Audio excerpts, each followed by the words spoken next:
Babak 71, akhir tragis gol. Nama, bangkitnya dataran hitam penulis. Plus matikan mengatur ulang. Setelah mendengar provokasi Minos, Ruth keluar menuju rumah kota, dengan wajahnya yang benar-benar merah. Dasar bajingan, dia berpikir dalam hati. Di saat yang sama, Ellen dan Edward berhenti untuk memberi selamat kepada Minos atas kemenangan kelompoknya. Sungguh pencapaian luar biasa yang telah ditaklukkan oleh prajurit Minos, bahkan membunuh para pembudidaya level 45. Pak Minos, karena masalah di Kota Kuning sudah terselesaikan, saya dan Edward akan kembali ke Pulau Batu hari ini. Oh, jadi, apakah kamu sudah berangkat? Oke, kuharap perjalananmu kembali menyenangkan, dan hanya dalam waktu sebulan, pengiriman pertama kita akan tiba di pangkalan yang sedang kita bangun di pantai, kata Minos. Saya akan mengatur segala sesuatunya agar transportasi dapat dilakukan pada saat itu. Setelah itu, tidak butuh waktu lama, Ellen dan pengawalnya meninggalkan Kota Kuning, menuju kota maritim, di mana mereka akan kembali ke Pulau Batu. Pada saat yang sama, kelompok Minos kembali ke rumah pemerintah setempat, menghabiskan beberapa hari berikutnya hingga rubah, Emlyn, pulih. Usai kejadian yang terjadi di pintu masuk timur kota, penduduk Kota Kuning kembali membahas pencapaian kelompok Minos. Kelompok bandit yang telah menguasai kota mereka selama beberapa bulan akhirnya dihancurkan. Oleh karena itu, banyak orang yang skeptis terhadap kelompok individu ini baru mulai mendapatkan secercah harapan. Pertempuran ini tidak cukup untuk mengkonfirmasi bahwa rumor Kota Kering sedang merekrut, namun hal ini mengangkat beban ribuan warga dari tempat ini. Masalahnya adalah kelompok bandit itu tidak keberatan menjalankan kota. Mereka mengenakan pajak yang tinggi, merampok para pedagang yang lewat, dan ada pula yang masih melakukan kekerasan. Karena semua alasan ini, memastikan bahwa kelompok bandit ini telah dihabisi merupakan suatu kelegaan bagi penduduk tempat ini. Saat ini, sekelompok orang sedang merayakan berita tersebut sambil makan dan minum di bar kota. Hahaha, si brengsek gul itu akhirnya mendapatkan apa yang pantas diterimanya. Seseorang mengatakannya dengan lantang. Saya dengar dia ditangkap. Apakah mereka akan melakukan eksekusi di depan umum? Seorang pria muda bertanya dengan binar di matanya. Menyaksikan eksekusi merupakan kegiatan yang disukai banyak orang, terutama ketika seorang penjahat diketahui tertangkap. Seorang lelaki tua kemudian tersenyum dan berkata, "Aku tidak keberatan. Selama orang malang itu mati, semuanya akan terselesaikan." Pada saat yang sama, berbagai penjuru Kota Kuning merayakan berita tersebut dengan penuh kegembiraan, seolah-olah ini adalah waktu terbaik bagi penduduk ini dalam waktu yang lama. Orang-orang berteriak di jalanan, pria dan wanita dari segala usia tersenyum seolah tidak ada hari esok. Malam itu, praktis mustahil untuk tidur di wilayah ini karena pestanya sepertinya belum berakhir. Dan dalam suasana meriah ini, 3 hari berlalu dengan cepat di Kota Kuning. Sementara itu, kepala pelayan Dilian telah menyembuhkan sebagian besar luka Emlyn, hingga seluruh luka terbuka telah pulih dengan baik. Dia juga telah menerima banyak buah spiritual dari prajurit Minos, jadi dia telah memulihkan banyak energinya. Adapun rubah kecil, Kila, dia sangat senang. Melihat ibunya pulih setelah menderita begitu banyak adalah hal yang sangat baik baginya. Namun tidak hanya itu, karena ia dilahirkan saat ibunya berada di daerah yang miskin energi spiritual, Kila tidak pernah makan makanan lezat apapun dengan konsentrasi spiritual yang tinggi selama hidupnya yang singkat. Karena itu, dia senang memakan buah-buahan di dataran hitam, bahkan sampai-sampai dia datang sendirian ke Minos untuk mendapatkan lebih banyak. Saat ini, Minos berada di salah satu kamar mansion, yang terlihat cukup mulia. Ada ruang yang bagus dan beberapa jendela kaca, yang memberikan ventilasi yang baik. Namun tidak banyak perabotan atau dekorasi di tempat itu, hanya tempat tidur besar, lemari, dan kursi berlengan. Mengendus. Minos masih tertidur ketika tiba-tiba dia merasakan ada sesuatu yang bergerak di spraynya. Ini Kila, yang datang membangunkan Minos setiap hari untuk menerima sarapannya. Aduh. Minos kemudian berbalik ke kiri dan ke kanan tempat tidur dan membuka matanya perlahan. Dia melihat seekor rubah kecil dengan bulu oranye dan putih, dengan satu ekor, menatapnya dengan mata kecilnya dengan ekspresi lapar. Kila, apakah kamu lapar? Ini belum waktunya makan, dia berkata sambil mengusap kepala rubah kecil itu. Aduh, dia berkata dengan tatapan sedih di matanya. Setelah itu, Minos bangkit dan menggendong Kila, menuju ke tempat Emlyn berada. Baiklah, mari kita lihat dulu bagaimana kabar ibumu. Setelah itu, Minos berjalan beberapa detik hingga mencapai sebuah ruangan besar, di mana Emlyn sedang berbaring di atas permadani panjang di lantai. Saat merasakan ada seseorang yang sedang memandangnya, induk rubah membuka matanya dan melihat seorang laki-laki menggendong putrinya sambil memberinya makan. Sementara Emlyn dan Kila kehilangan kebebasannya karena bandit ghoul, Emlyn tidak dapat memberi makan putrinya karena luka di tubuhnya. Dan Kila sudah tumbuh giginya sehingga dia bisa makan makanan lain selain susu ibunya. Itu sebabnya dia memakan buah yang diberikan oleh Minos. Minos lalu meletakkan rubah itu di samping ibunya dan berkata, "Oke, perawatanmu sudah selesai. Itu bagus. Jika kamu mau, aku bisa mengantarkan kepala bandit itu kepadamu hari ini, bukan?" Rubah besar itu memandang Minos sejenak dan berkata dengan suara kesal, "Baiklah, aku ingin dia secepatnya agar aku bisa menenangkan amarah di hatiku atas apa yang terjadi." Dan apakah kamu sudah mengambil keputusan tentang apa yang aku katakan sebelumnya? Karena kamu sudah pulih, saya tidak berniat untuk tinggal di sini, di kota ini lebih lama lagi. Kamu bilang akan menunjukkan buktinya padaku, tapi aku terpaksa menyetujui tawaranmu kan? Bukankah menurutmu ini terlalu berlebihan? Kamu bilang kamu berbeda dari pria-pria itu, tapi sepertinya kamu ingin melakukannya, batasi aku sebanyak yang mereka lakukan. Minos lalu tersenyum dan berkata, "Itu tidak berlebihan, karena rahasia tertentu tidak bisa diungkapkan di depan umum. Tapi ketika saya mengatakan bahwa Anda harus menerima kesepakatan itu setelah melihat bukti saya, itu sebagian karena Anda ingin mengambil kesempatan ini sendiri dengan semua yang Anda miliki. Ini hanyalah kesempatan terbaik untukmu dan Kila."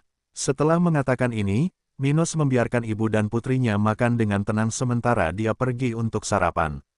Lagi pula, Minos masih jauh dari level di mana dia tidak perlu lagi makan untuk bertahan hidup. Tak hanya itu, makanan enak juga bisa memberikan banyak kepuasan, meski tidak ada kebutuhan nutrisinya. Berjam-jam berlalu, dan akhirnya, waktu balas dendam Emlyn pun tiba.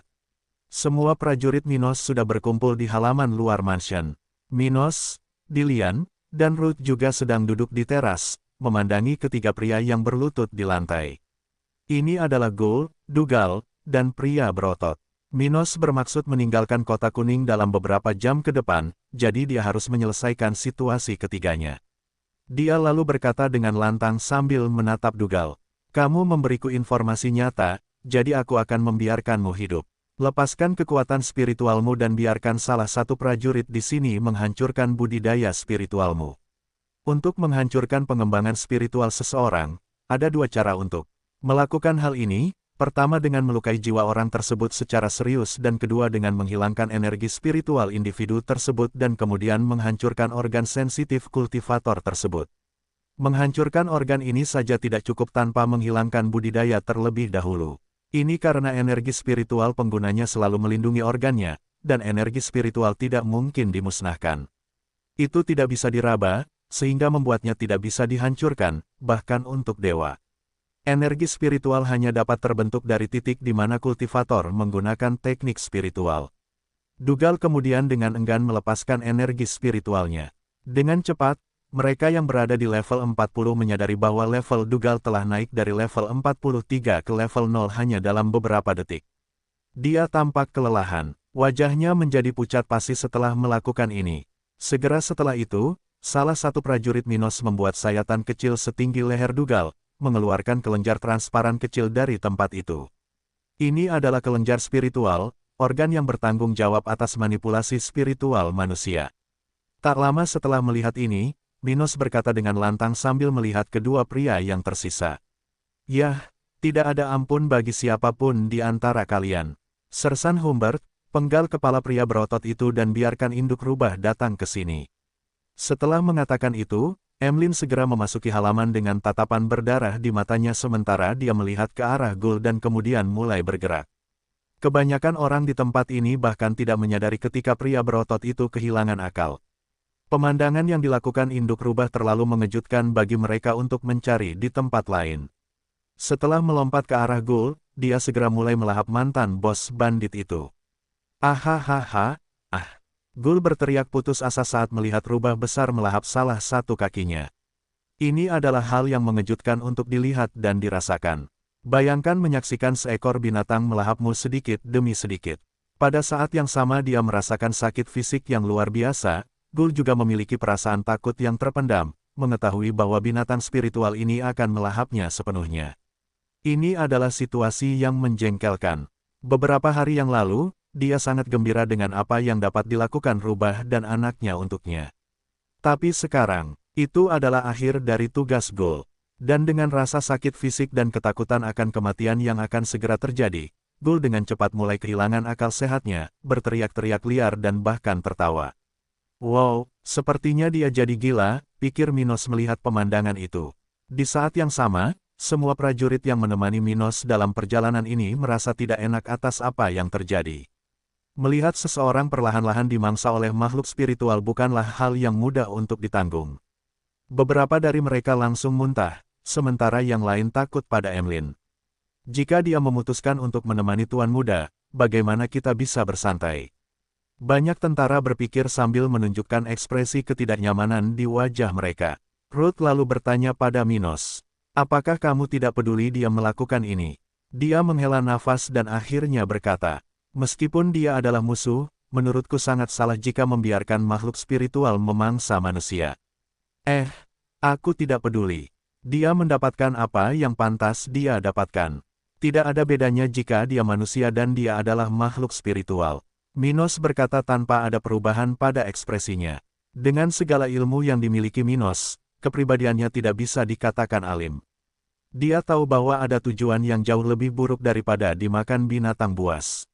Ini sangat ringan jika dibandingkan dengan pembantaian seluruh klan dan suku.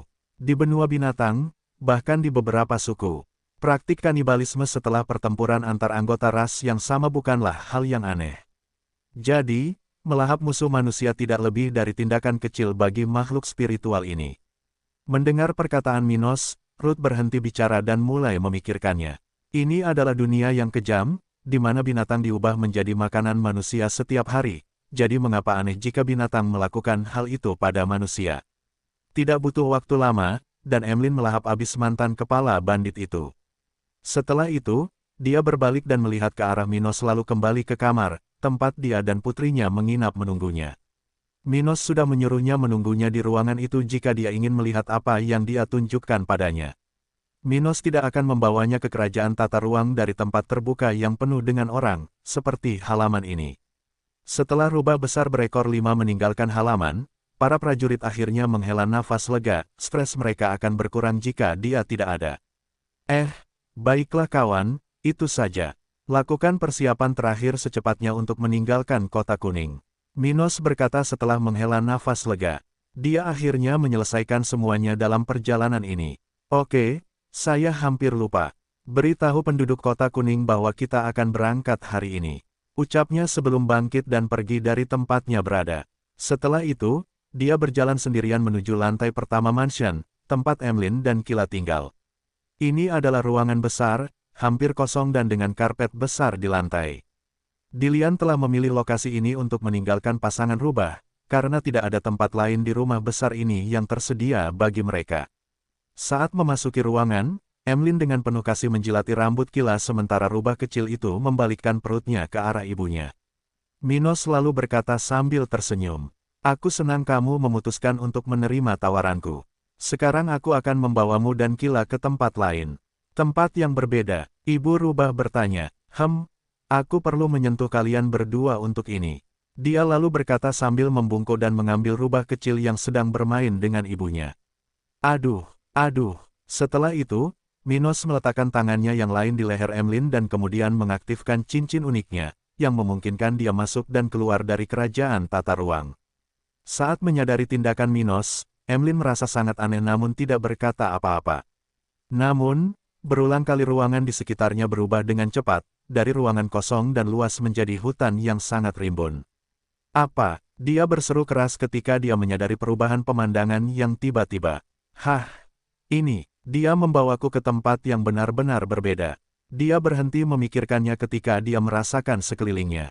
Ini adalah tempat yang dinamis dengan energi spiritual bebas di alam, dengan banyak tanaman, tumbuhan, akar, semuanya dengan spiritualitas tingkat tinggi. Seolah-olah dia telah memasuki harta karun tingkat tertinggi. Bagaimana ini mungkin? Bahkan suku naga pun tidak memiliki tempat seperti itu. Dia berseru keras sambil berlari dari sisi ke sisi.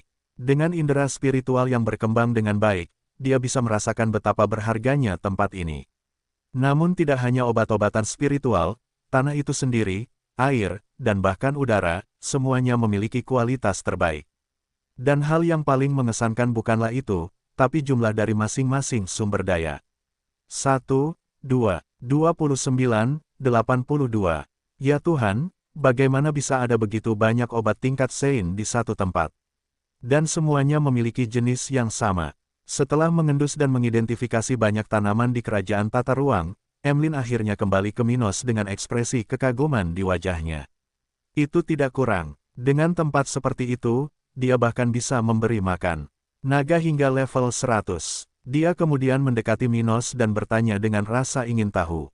Apakah ini kerajaan tata ruang? Kenapa dia tidak punya manusia atau makhluk spiritual lain di sini? Aku hanya berhasil menyelidiki 2 manusia selain kamu. Seperti manusia, makhluk spiritual yang mencapai level 100 juga dapat menciptakan kerajaan tata ruang. Dan seperti binatang buas dari ras tingkat tinggi, Emlyn tahu sedikit tentang tempat perlindungan budidaya ini. Meskipun sukunya tidak memilikinya, mereka tahu tentang kerajaan tata ruang dari ras lain, seperti naga. Namun sejauh yang dia tahu, situs-situs ini digunakan sebagai markas, atau markas umum, tempat tinggal anggota terpenting dari pasukan ini. Tempat-tempat ini adalah tempat terbaik untuk ditanami individu, obat-obatan spiritual untuk ditanam, dan praktis tidak dapat ditembus oleh musuh dari luar. Jadi, akan sangat sia-sia jika membuat tempat seperti itu dan tidak menggunakannya. Karena beberapa alasan, tempat ini tidak dirancang untuk menerima banyak orang. Kerajaan tata ruang ini dibuat untuk menerima banyak obat-obatan spiritual, seperti yang kamu lihat. Setelah mengatakan ini, Minos pergi ke rumah yang berada di dekat danau sambil menggendong rubah kecil, Kila, dan Emlyn mengikuti mereka. Sesampainya di tempat itu, Minos menarik kursi dan duduk di luar rumah sambil memandang ke danau. Dia lalu berkata, "Nah, sekarang kamu sudah melihat bahwa aku bisa membantu kalian berdua tumbuh hingga potensi maksimalnya, mari kita bicara tentang bisnis. Yang saya ingin Anda lakukan adalah 2 hal. Pertama, Anda harus berkonsentrasi untuk memperkuat diri Anda di tempat ini, tetapi jangan makan obat-obatan tingkat tinggi tanpa berbicara dengan saya terlebih dahulu. Kedua, saya ingin Anda menjalankan tempat ini ketika aku tidak di sini." Seperti yang kamu lihat, Minos menunjuk kedua pemuda yang sedang berlatih tidak jauh dari rumah. Dia kemudian melanjutkan, "Aku tidak berencana mengubah tempat ini menjadi kota, seperti yang dilakukan oleh banyak kekuatan dunia spiritual dengan kerajaan tata ruangnya, tapi aku masih berencana untuk membawa beberapa prajuritku ke sini. Untuk saat ini, hanya mereka berdua saja, tapi di masa depan, akan ada lebih banyak lagi. Dan itu harus menjadi tugas utamamu, setidaknya sampai kamu mencapai level 70. Jika aku membutuhkan bantuanmu di luar sana, aku juga harus mengandalkan kekuatanmu." Dia berkata dengan tulus. Mendengar tugasnya dari Minos, Emlyn menganggap ini terlalu mudah baginya. Tinggal di tempat seperti ini adalah impian semua makhluk spiritual, jadi Minos tidak perlu memintanya. Dia sedang berpikir untuk memintanya. "Karena aku akan menjadi bagian dari kekuatanmu, apakah itu berarti kamu juga akan membantuku saat aku membutuhkannya?" Ibu rubah bertanya dengan nada tegas. Benar. Kalau begitu, kamu perlu tahu kenapa aku datang untuk melahirkan putriku di utara benua tengah." Dia mulai berbicara dengan suara sedih. "Sekitar 6 bulan yang lalu, saya dan suami diculik saat melakukan perjalanan ke benua ilahi. Setelah meninggalkan bagian barat benua binatang, tempat klan kami berada, kami dicegat oleh kapal bajak laut dari salah satu kekuatan benua ilahi. Benua Tengah. Saat itu, setelah kami diculik, akibat badai besar yang terjadi di wilayah tempat kami berada, kapal bajak laut tersebut terlempar ke arah utara benua tengah, di Kerajaan Akhir. Kerajaan Akhir adalah sebuah kerajaan yang terletak di ujung utara benua tengah, menjadi sebidang tanah terakhir. Sebagai gambaran, jika seseorang melakukan perjalanan selalu mengikuti arah utara di benua ini, setelah melewati kerajaan ombak, orang tersebut akan sampai di Kerajaan Akhir. Emlyn terus menceritakan kisahnya sambil duduk di samping kursi Minos. Selama lebih dari 2 bulan, kami melakukan perjalanan dengan kapal bajak laut itu. Saat itu, saya mengetahui bahwa saya sedang mengandung putri saya. Setelah itu, suamiku merencanakan pelarian kami saat kami tiba di sini di benua tengah. Dia sudah dalam kultivasi tahap ke-6, jadi dia ingin menahan musuh sementara aku melarikan diri ke tempat yang jauh. Dia ingin putri kami untuk memiliki kesempatan. Selain dia, binatang buas lain yang telah diculik bergabung dengan suamiku dan memutuskan untuk menyerang para perompak ketika kami tiba di benua itu. Dan meskipun pihak lain mampu menculik kami, banyak dari orang-orang mereka yang akhirnya mati selama 2 bulan itu berlayar. Rute yang dilalui kapal bajak laut yang menculik Emlyn adalah salah satu rute paling berbahaya di dunia spiritual. Biasanya jika seseorang ingin melakukan perjalanan antar 2 benua tersebut, dilakukan melalui wilayah selatan benua tengah, jalur yang paling aman. Benua tengah adalah daratan yang sangat luas, yang terbentang dari pusat dunia spiritual hingga ujung utara planet ini. Sebagai perbandingan, benua binatang adalah daratan antara ujung paling selatan dan pusat planet yang berlawanan. Hal ini menyebabkan kedua benua saling berdekatan, baik dari ujung paling selatan maupun ujung utara masing-masing benua tersebut. Namun laut di utara benua tengah sangat berbahaya, sedangkan laut di selatan sangat tenang. Dan karena badai yang dialami para perompak, kapal mereka terlempar ke laut paling berbahaya, di mana mereka tidak bisa kembali begitu saja. Karena di laut ini arus lautnya sangat kuat, sehingga susunan yang digunakan di kapal tidak dapat mengelak dari kekuatan alam tersebut. Hal ini memungkinkan untuk mengurangi kekuatan musuh Emlyn dan suaminya. Dia kemudian melanjutkan, tetapi itu masih merupakan tugas yang sulit. Mereka memiliki banyak raja spiritual dan bahkan seorang kaisar spiritual di kapal itu. Dia berhenti sejenak sambil mengingat apa yang terjadi dengan air mata berlinang. Ketika kami tiba di benua ini, pertarungan hebat dimulai, antara puluhan binatang buas dan para bajak laut. Sementara beberapa dari kami melarikan diri, saya dapat melihat dari kejauhan ketika suami saya dan binatang buas lainnya mengorbankan diri mereka untuk menghentikan kaisar spiritual itu. Petik 2. Dia berhenti sejenak lalu berkata, "Setelah aku kabur, aku mulai berlari sejauh yang aku bisa. Sampai 2 bulan yang lalu aku mulai mencari tempat yang aman untuk melahirkan kila kecil. Di titik inilah aku datang ke wilayah ini." Saat dia mendengar ini, Minos memikirkan kenangan yang dia warisi dari Henricus Longus.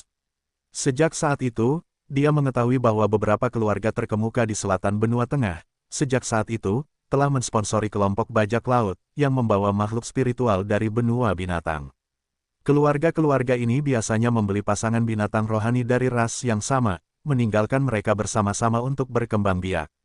Setelah itu, mereka membunuh orang tuanya tepat setelah anak-anaknya lahir, mencegah pengaruh buruk, apapun agar tidak diteruskan dari orang tua ke anak-anaknya. Begitulah cara keluarga-keluarga ini menjinakkan makhluk spiritual tingkat tinggi ini tanpa mereka memberontak setelah mencapai kecerdasan manusia dewasa. Keluarga-keluarga ini tidak menganggap mereka setara dengan manusia, bahkan bagi mereka yang memiliki potensi untuk mencapai level 70.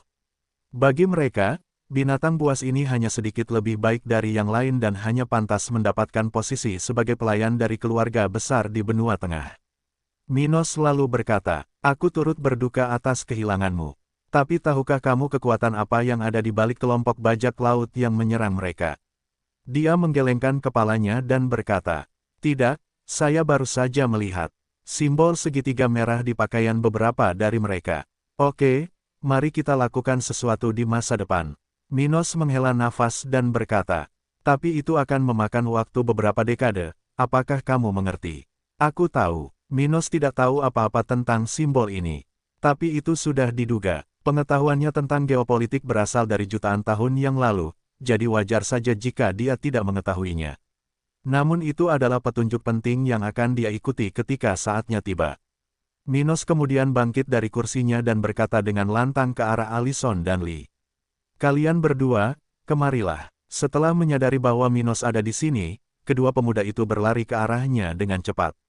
Namun tak lama kemudian, keduanya menyadari ada 2 makhluk spiritual di samping Minos. Rubah kecil berekor dan rubah besar berekor 5. Mereka belum pernah melihat hal seperti ini sebelumnya. "Tuan, apa yang kamu inginkan dari kami?" Li bertanya sambil melihat kedua makhluk spiritual itu. Di saat yang sama, Allison hendak menjemput Kila kecil ketika Minos berkata, Li, Allison, aku ingin memperkenalkanmu pada Emlyn. Dia akan mengurus semuanya di sini mulai hari ini. Dia lalu menunjuk ke induk rubah yang ada di sampingnya. Namaku Emlyn, dan aku akan mengurus kerajaan tata ruang. Setelah mendengar ini, Li hampir kehilangan keseimbangan, dan Allison berhenti di tengah jalan sebelum menangkap Kila. Keduanya tidak percaya bahwa binatang ini dapat berbicara dalam bahasa manusia. Ini adalah sesuatu yang tidak mereka ketahui karena kota kering mereka masih sangat rendah hati dalam memberikan informasi semacam itu. Selama kamu tidak menggunakan obat-obatan tersebut, aku tidak akan terlibat dengan kalian semua. Dia berkata sambil melihat keduanya. Baiklah, keduanya melambai serempak, takut membuat tetangga baru mereka kesal. Allison pulih dari keterkejutannya setelah beberapa saat dan bertanya dengan suara rendah. Ini anakmu, siapa namanya? Dia putriku, namanya Kila. Emlyn berkata dengan tenang. Anak-anak manusia ini bisa menjadi teman yang baik bagi Kila. Dia berpikir dalam hati. Lagi pula, Kila punya banyak energi untuk bermain, dan tidak ada anak rubah lain di sekitar sini. Setelah itu, Minos menghabiskan waktu di kerajaan tata ruang untuk menyelesaikan detail terakhir bersama Emlyn dan kemudian kembali ke mansion Kota Kuning. Mari kita lihat apakah semuanya sudah siap. Minos berpikir sambil meninggalkan kamar tempat Emlyn menginap sebelumnya.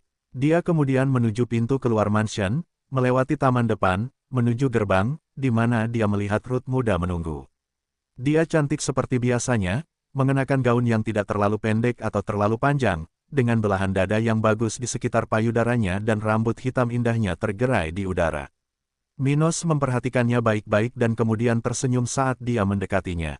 Saat menyadari kedatangan Minos, Ruth mendengus dan berkata, kamu akhirnya memutuskan untuk keluar. Di mana rubah-rubah itu? Mereka pergi. Mungkin kita akan bertemu mereka lagi di masa depan. Dia kemudian mengerutkan kening dan menatap wajah Minos dan bertanya, mengapa Anda tersenyum? Kata Minos, tidak ada, aku sedang memikirkan sesuatu yang menarik. Tapi sudahlah, ayo pergi. Aku ingin kembali dan berkultivasi sebentar sebelum kita pergi ke kerajaan Cromwell. Oh, kamu akhirnya mulai menganggap ini serius. Mungkin kamu bersemangat, bukan? Dia menggoda, hahaha, ayolah. Minos mengabaikan apa yang dikatakan Ruth, menuju gerbong yang ditumpangi Dilian. Tidak butuh waktu lama, dan beberapa gerbong menuju pintu keluar Kota Kuning, menuju wilayah tengah dataran hitam. Saat mereka melewati kota, beberapa warga memperhatikan pergerakan Minos sambil memiliki pemikiran berbeda di benak mereka. Beberapa dari mereka menginginkan orang ini tetap tinggal dan memerintah Kota Kuning. Yang lain merasa bahagia karena mereka sekarang tidak mempunyai pemimpin yang sombong, atau kejam, atau pemimpin apapun yang dapat mencelakakan mereka. Mereka dapat mengatur diri mereka sendiri sampai ada administrator baru yang datang ke tempat ini. Dan dalam skenario terburuk, setidaknya hal tersebut tidak akan dieksploitasi dalam waktu singkat. Ini adalah sesuatu yang patut dirayakan oleh orang-orang yang kurang beruntung di Kota Kuning. Di sebuah restoran di kota itu, seorang pria jangkung dan kuat sedang berdiri di samping seorang wanita paruh baya sambil berbicara di depan pintu restoran itu. Ketika salah satu dari keduanya menghela nafas, dan hanya itu, dia menepati janjinya, dia memberantas para bandit lalu pergi. Mungkin rumor yang disebarkan orang ini benar. Bagaimana menurutmu, Ross? Aku juga berpikiran seperti itu. Aku tidak melihat alasan lain selain mencoba menarik tenaga kerja ke kota mereka. Kalau tidak, mereka tidak akan datang membantu kita dan kemudian kembali tanpa hasil apapun. Kata Ross sambil melihat gerbong rombongan Minos yang bergerak menjauh. Yah, tidak akan lama lagi kita bisa yakin akan hal itu. Kelompok yang tersisa di sini pasti sudah berada di Kota Kering sekarang. Wanita itu berkata dengan penuh semangat. Saat rombongan Mino melakukan perjalanan kembali ke Kota Kering, beberapa kelompok yang meninggalkan Kota Kuning sudah berada di kota terbesar di dataran hitam. Sejak Minos meminta informasi bahwa akan ada pekerjaan di sini, banyak pengangguran berkumpul dan bergerak menuju kota ini untuk menyelidiki situasi di sini. Setibanya di Kota Kering, mereka semua mendapat reaksi yang sama. Itu sungguh menakjubkan. Mereka hampir tidak percaya bahwa ini adalah tempat yang jauh lebih buruk daripada kota mereka. Tidak ada yang menunjukkan hal itu. Bahkan energi spiritual di kota itu setara dengan yang ada di kota kuning.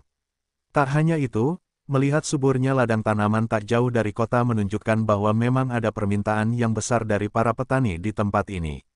Lagi pula, kota kering berpenduduk kurang dari 50.000 jiwa, yang tentunya tidak mampu menangani semua pekerjaan yang tersedia. Oleh karena itu, ketika mereka sudah dekat dengan kota, hampir semua orang sudah mengetahui bahwa rumor tersebut benar adanya. Namun, karena mereka sudah berada di sini, mereka ingin belajar lebih banyak tentang tempat ini. Lagi pula, hanya karena ada peluang, bukan berarti kualitas hidup di sini lebih baik. Di tempat-tempat tertentu, orang-orang ini bisa saja diperbudak. Dan pada saat itu, mereka semakin bersemangat. Kota ini mengalami pertumbuhan yang stabil, dengan beberapa bangunan yang dibangun di wilayah yang jauh dari pusat kota, dan bangunan-bangunan direnovasi dan diperluas lebih jauh ke pusat kota kering. Ini adalah realitas sebuah tempat yang sedang berkembang, sebuah lahan yang penuh dengan peluang. Namun pertumbuhan tersebut bukanlah pertumbuhan yang tidak teratur dan kacau. Tidak, semuanya tampak direncanakan untuk memiliki infrastruktur terbaik. Ada jalan yang luas dan menghubungkan beberapa bagian kota, ada pula tempat-tempat yang terpusat pada kegiatan-kegiatan tertentu, seperti gedung-gedung publik, perumahan, pertokoan, dan lain-lain. Citra kota itu juga menawan. Ada lapangan umum, banyak pepohonan di jalanan, jalanan bersih dan ditandai dengan baik. Secara umum, kota ini memberikan kesan yang sangat baik bagi pengunjung kota kuning. Sementara itu, sepasang teman dari kota kuning, pedagang lens dan alkemis Edric, juga sudah berada di kota kering. Mereka telah tiba di kota Minos kemarin pagi dan telah melihat banyak hal yang sangat mengejutkan mereka. Fakta bahwa tanaman dapat ditanam di tanah ini adalah sesuatu yang membalikkan langit dan bumi. Mereka telah mendengar dari penduduk kota kering tentang perbuatan ajaib yang dilakukan Minos di kota tersebut. Bagi mereka berdua, orang ini sangat mempesona, bahkan mungkin didukung oleh kekuatan besar dari benua tengah. Saat ini, keduanya sedang minum teh di balkon Hotel Four Seasons, tempat mereka menginap. Tempatnya tidak mewah, tapi terawat dengan baik dan memiliki pemandangan kota yang menakjubkan. Ada meja kecil dengan ruang untuk 2 orang, gambar indah di dinding, dan balkon kaca. Edric kemudian memecah keheningan setelah meminum secangkir teh spiritual. Sejujurnya saya kagum dengan semua yang saya lihat di sini. Meskipun banyak hal yang hilang di kota ini dan kualitas layanannya belum mencapai tingkat yang tinggi, hanya masalah waktu saja sebelum masalah ini teratasi. Lens menggelengkan kepalanya setuju dan melihat pemandangan kota sambil berkata, "Tapi aku penasaran dengan latar belakang Minos Stuart ini. Saat aku masih di awal karirku sebagai pedagang, aku mendengar cerita menarik dari seorang kultivator dari Kekaisaran Timur. Oh, aku tidak ingat kamu memberitahuku tentang hal itu sebelumnya. Bagaimana ceritanya?" Alkemis tua itu bertanya dengan rasa ingin tahu. "Haha sobat lama, itu terjadi lebih dari 200 tahun yang lalu, jadi wajar jika saya tidak mengingat hal-hal lama itu." Lens tersenyum sambil berkata, "Ini mungkin juga hanya legenda yang telah ditambah. Sekitar 10.000 tahun yang lalu, seorang penggarap revolusioner dari Kekaisaran Timur muncul. Menurut cerita yang kudengar, orang ini berasal dari latar belakang yang sederhana. Namun, dalam beberapa abad, dia membesarkan seluruh wilayah lemah dalam kekaisaran itu hingga tingkat yang setara dengan keluarga terkuat di dunia ini. Setelah itu, dia menjadi pembela utama kekaisaran itu melawan musuh besarnya, Kekaisaran Barat. Mereka mengatakan bahwa keluarga-keluarga terkemuka di Kekaisaran Barat belum menyatukan kembali kekaisaran-kekaisaran ini karena dia." "Oh, apakah ada karakter seperti itu?" Edric bertanya dengan kagum. Sungguh mengagumkan bahwa satu orang dapat mempertahankan seluruh kerajaan. Pria ini pasti pantas mendapat tepuk tangan. Lens tertawa dan berkata, "Itu yang kudengar. Kalau aku punya ingatan, orang ini bernama Vico Trevisani. Tapi bagaimanapun juga, mungkin itu hanya cerita yang dibuat-buat. Dan menurutmu Minos mirip dengan penggarap cerita ini? Siapa tahu, setidaknya dia akan mengangkat tempat ini ke level yang belum pernah dicapai siapapun selama ratusan ribu tahun. Meski tak bisa dibandingkan dengan prestasi Vico Trevisani, namanya masih bisa masuk dalam legenda." Haha, orang tua itu tersenyum setelah mengatakan ini.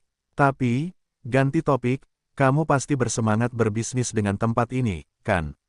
Alkemis tua itu bertanya dengan sedikit tertarik. Usiaku sudah sangat tua. Mungkin aku akan menyampaikan kabar ini kepada cucuku.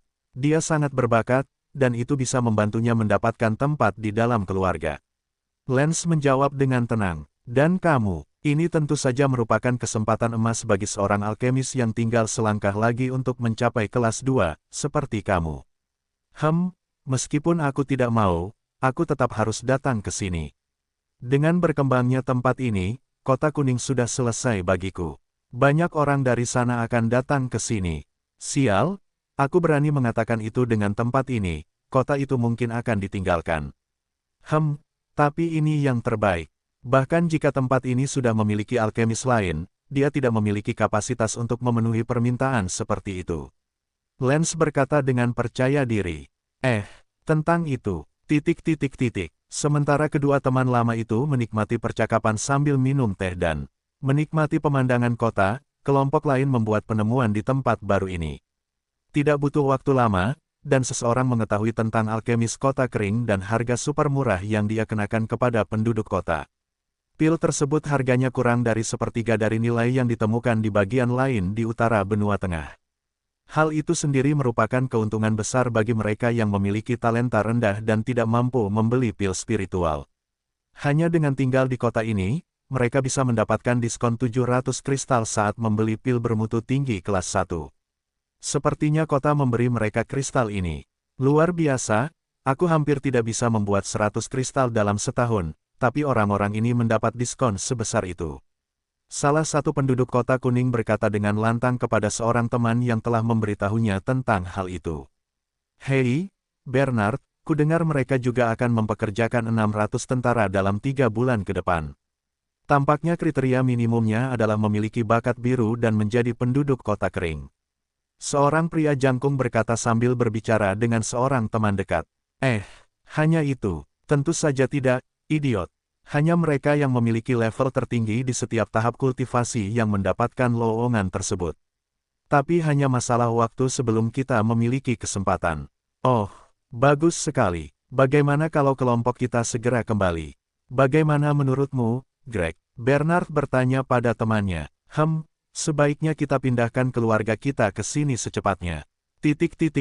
Waktu berlalu, dan kelompok Mino sudah tiba di Kota Kering. Mereka dengan cepat mendekati pintu masuk kota, tetapi tidak ada yang menarik perhatian kelompok tersebut.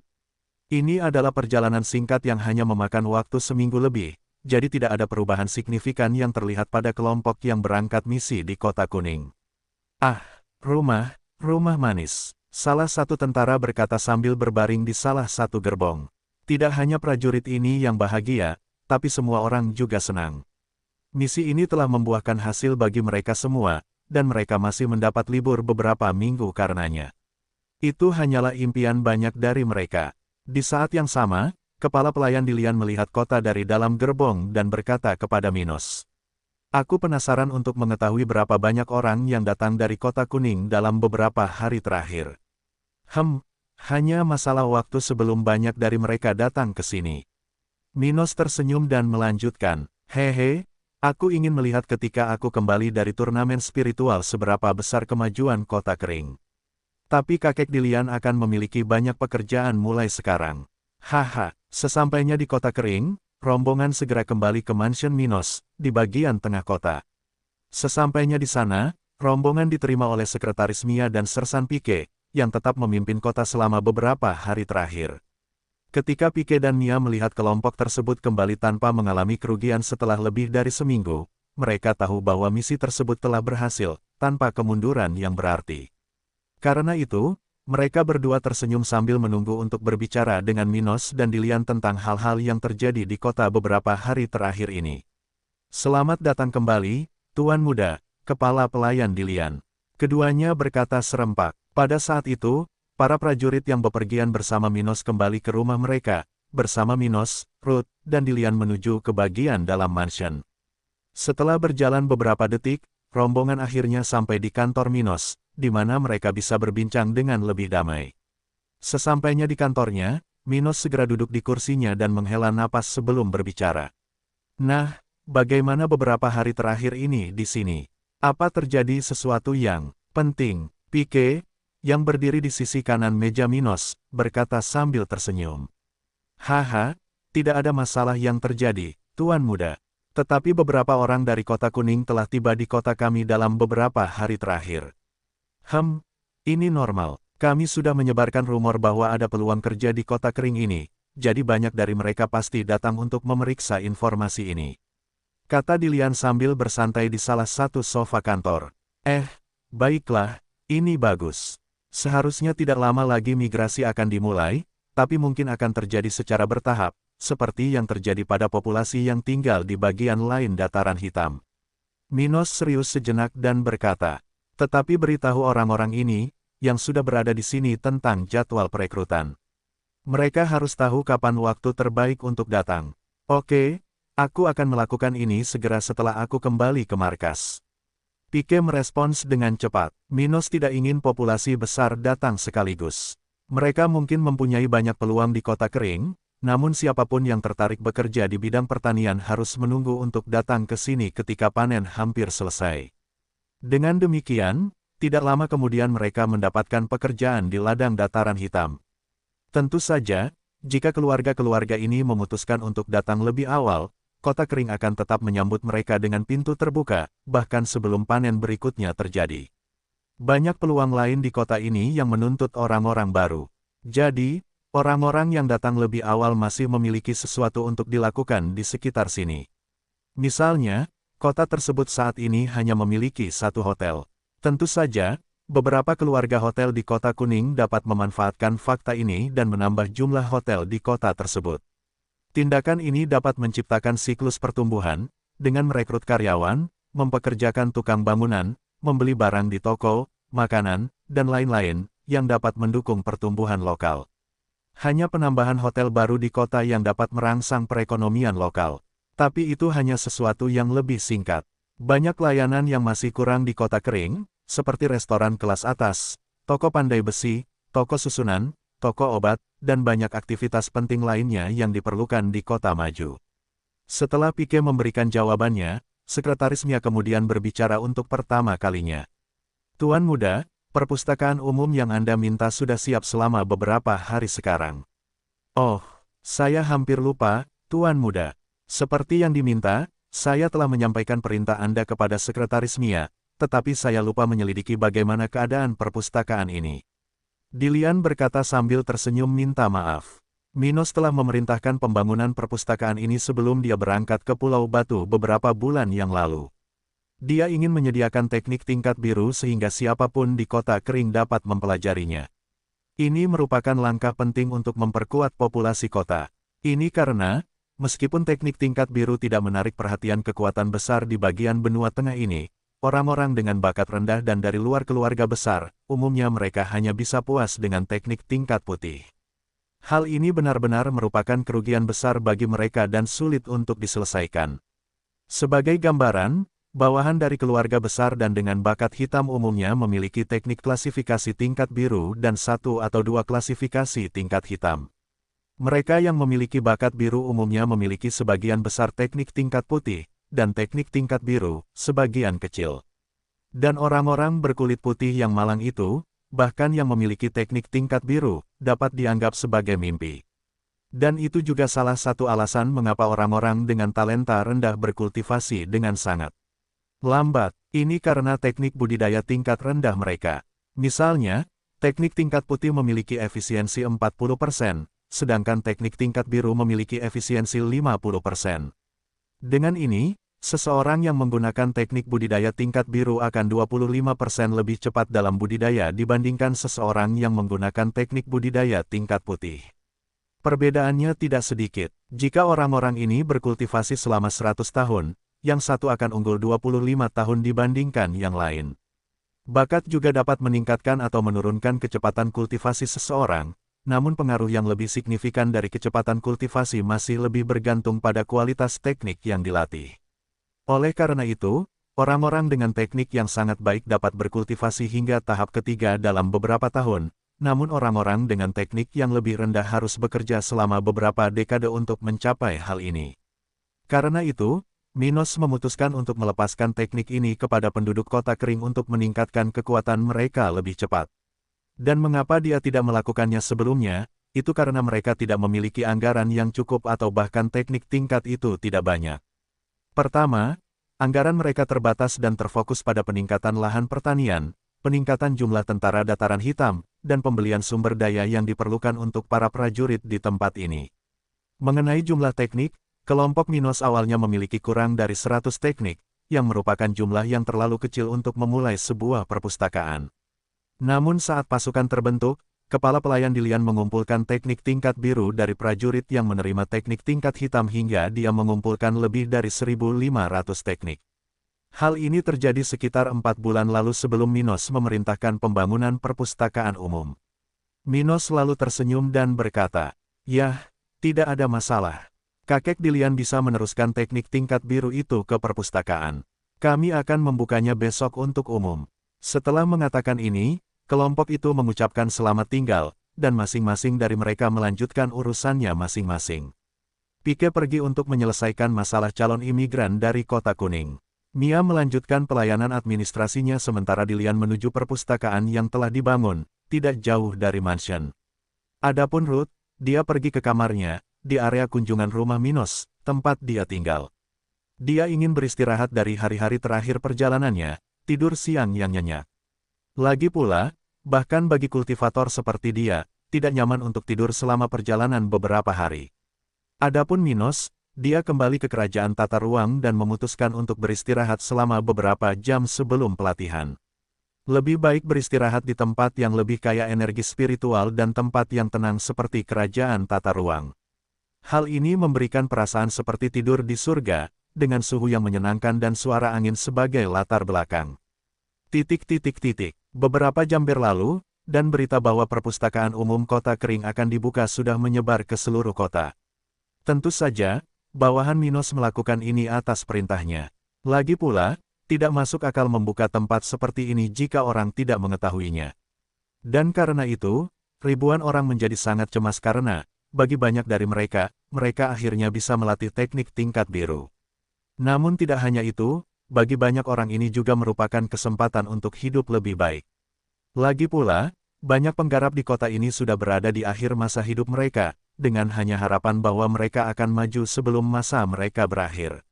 Dan dengan teknik tingkat biru dan kondisi kehidupan di kota kering saat ini, banyak dari mereka yang berharap dapat memperpanjang hidup mereka selama beberapa dekade. Atau bahkan berabad-abad lagi.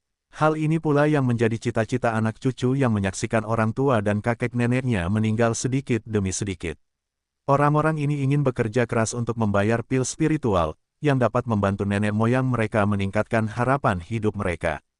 Di suatu tempat di kota, dua wanita sedang membicarakan berita terkini. "Hei Wanda, bagaimana kalau kita pergi bersama ke pembukaan perpustakaan umum besok?" Seorang wanita dewasa bertanya kepada temannya setelah mendengar rumor tersebut dengan suaminya. Wanda lalu menggelengkan kepalanya dan berkata, menurutku sebaiknya kita menunggu 1 atau 2 hari. Menurutku tempat itu akan penuh besok. Kita harus menunggu untuk melakukannya nanti.